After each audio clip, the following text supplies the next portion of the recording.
அதுக்கடுத்து வந்து பார்த்திங்கன்னா தேனி பக்கத்தில் வந்து பார்த்திங்கன்னா தென்காளஹஸ்தி என்று சொல்லப்படக்கூடிய உத்தமபாளையம் அப்படின்னு கூடிய இடத்துல வந்து பார்த்திங்கன்னா காளகஸ்தீஸ்வரர் இருக்கார். அதாவது கோயில் வந்து கர்ப்பகிரக நுழைவாயிலில் வந்து பார்த்திங்கன்னா மேற்கு கூரையில் வந்து பார்த்திங்கன்னா அந்த கல்வெட்டில் வந்து என்ன பண்ணியிருப்பாங்க அப்படின்னா சூரிய மண்டல ராசி சக்கரத்தை பதிச்சிருப்பாங்க. சூரிய மண்டலத்தில் வந்து பார்த்திங்கன்னா ராசி சக்கரம் இருக்கும்.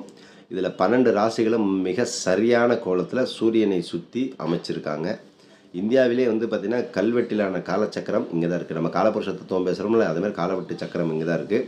சூரிய மண்டல ஆகாய ராசி சக்கரம் பெற்ற கோவில் அப்படிங்கிறதுனால இங்கே வந்து பார்த்திங்கன்னா சூரிய சக்கரத்துக்கு கீழே நின்று நம்ம வழிபடும் பொழுது நம்மளுடைய அத்தனை குறைகளும் தீர்க்கப்படுகின்றது. கிரகதோஷங்கள் நிவர்த்தி ஆகுது. ஒரே இடத்துல இறைவனும் கிரகங்களும் பக்தனுக்கும் ஒரே இடத்துல வந்து நேரடியாக தொடர்பை ஏற்படுத்தி குறைகளை நிவர்த்தி செய்யக்கூடிய இடம். போய் வழிபடுங்க. தேனி பக்கத்தில் தென்காளஹஸ்தி என்றக்கூடிய உத்தமபாளையம் ரொம்ப விசேஷமான ஒரு ஸ்தலம்.